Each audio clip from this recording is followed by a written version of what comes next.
Já pararam para pensar em como é biologicamente possível sentir uma dor física absurdamente intensa, persistente, daquelas agonizantes, quando simplesmente não tem nenhum machucado ali, zero dano tecidual? Pois é, esse é um mistério formidável que desafia grande parte do que a gente acha que sabe sobre como a anatomia humana processa o desconforto. Para organizar essa nossa jornada biológica, vamos passar por 5 pontos centrais. 1. O enigma da dor crônica. 2. A fisiologia do estresse. 3. A adaptação neurofisiológica. 4. A epigenética funcionando como um interruptor genético. E para fechar, o modelo biopsicossocial. Vamos lá? Ponto 1. O enigma da dor crônica. A dor crônica definitivamente não é só uma dorzinha chata que demora a passar. Clinicamente falando, a gente define isso como uma dor que persiste por 12 semanas ou mais depois que uma lesão já cicatrizou completamente. Ou, o que é ainda mais intrigante, uma dor que aparece sem nenhum dano físico inicial para justificar. É como se o sistema nervoso ficasse em curto-circuito enviando sinais de alerta e de dor contínua num corpo que teoricamente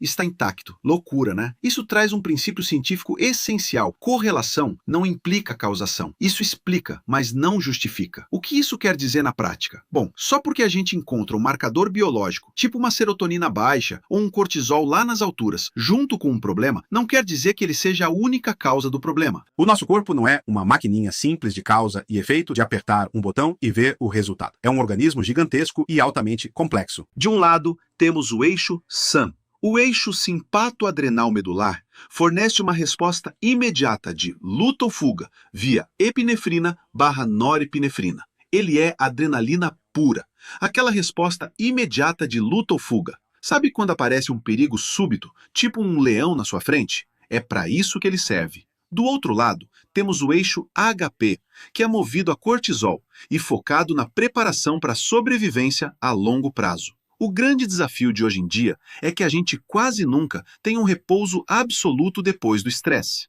A nossa rotina moderna mantém o corpo num estado de alerta constante, sem o leão, mas com o mesmo nível de alarme ligado. E quando esse eixo HP fica cronicamente ativado, a exposição constante ao cortisol bagunça completamente a nossa homeostase, que é aquele equilíbrio delicado de tudo no organismo. As consequências vão desde a supressão do sistema imunológico, alteração do metabolismo, ganho de peso, até a diminuição da libido. Mas tem um ponto aqui que é central para a nossa conversa: o aumento absurdo na sensibilidade à dor. É como se o corpo reescrevesse as próprias regras internas para tentar sobreviver a uma ameaça que ele acha que nunca acaba. Isso cria um ciclo vicioso simplesmente implacável. O próprio medo de sentir a dor já engatilha uma nova resposta de estresse no organismo.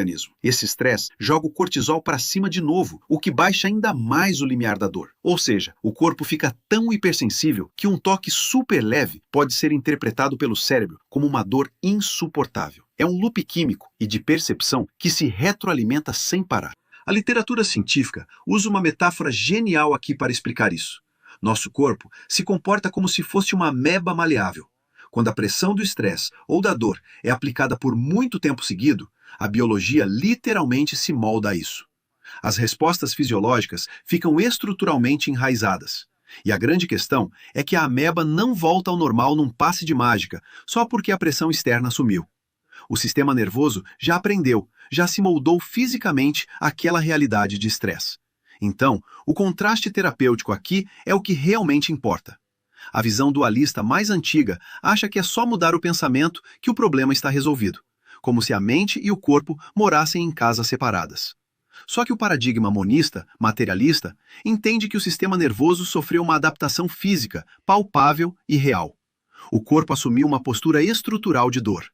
Então não basta só refletir ou pensar positivo. Epigenética, o interruptor genético. A epigenética é, de forma bem direta, uma série de eventos moleculares que ligam ou desligam os nossos atributos genéticos, mas sem alterar o código base do nosso DNA. Imaginem que o DNA é um grande painel cheio de interruptores. O estresse, o ambiente em que a gente vive, os nossos comportamentos e os estímulos constantes vão lá e literalmente apertam esses botões. Eles determinam fisicamente quais características genéticas vão se manifestar e quais vão ficar adormecidas. Tem um exemplo maravilhoso na natureza que ilustra isso perfeitamente: as abelhas. Prestem atenção nisso. A genética de uma larva que vai virar uma abelha rainha e de uma que vai virar operária é virtualmente idêntica. Qual é a diferença, então? Exclusivamente a dieta. A larva que é alimentada com geleia real passa por uma mudança epigenética colossal e se transforma numa abelha rainha, gigante e forte. Já a larva alimentada com néctar vira uma pequena operária. É exatamente o mesmo DNA, resultando em corpos radicalmente diferentes, pura e simplesmente pela adaptação ao ambiente e aos nutrientes. E como a gente junta e aplica tudo isso na prática? Hoje, a ciência moderna já tem muita clareza de que a dor crônica vai muito além da mecânica. Sabiam que o cérebro processa uma dor emocional de um jeito muito parecido com uma lesão física de verdade? Uma rejeição social muito forte, uma culpa contínua ou um medo extremo. O corpo interpreta tudo isso, soma essas cargas emocionais e usa para manter aquele estado de estresse sistêmico aceso. O que significa que resolver a dor crônica exige um olhar bem mais amplo, cuidando simultaneamente do corpo, do ambiente social e de toda a parte emocional. Toda essa base de reeducação se apoia em 3 processos adaptativos que precisam ser compreendidos. Primeiro, a constância emocional perante os eventos estressores da vida. Segundo, o aprendizado social, que são todas as crenças que a gente absorveu sobre como agir no mundo. E, por fim, o sistema autopoético. Esse termo chique nada mais é do que a capacidade do próprio corpo de operar no piloto automático, sustentando de forma autônoma um sofrimento que ele já aprendeu, independentemente de não existir mais nenhuma ameaça externa ali na hora. É por isso que a abordagem terapêutica focada em evidências não tem nada de mágica. É uma reeducação sistemática em 3 passos bem diretos. Tudo começa com a avaliação minuciosa para mapear o histórico e os limites físicos. Depois, a intervenção terapêutica, que é desenhada sob medida para reeducar esse sistema nervoso que se adaptou da forma errada. E, finalmente, o retorno, acompanhado de psicoeducação, que é o que ajuda a manter as novas respostas fisiológicas adequadas ao longo da rotina diária. E para a gente amarrar tudo isso, fica uma reflexão bem instigante. Pensem comigo, se organismos extraordinários como os nossos conseguem modificar conexões celulares e neurofisiológicas inteiras só para sustentar dores terríveis por causa de estresse constante, imaginem só o imenso poder da nossa adaptabilidade positiva. Caso você tenha dificuldades para lidar bem com qualquer uma das questões trazidas neste vídeo, a técnica de sincronização bioenergética também pode te ajudar muito nisso. É uma terapia simples, rápida, não invasiva e sem uso de fármacos, e que funciona 100% das vezes para 100% das pessoas. E se você gostou deste vídeo,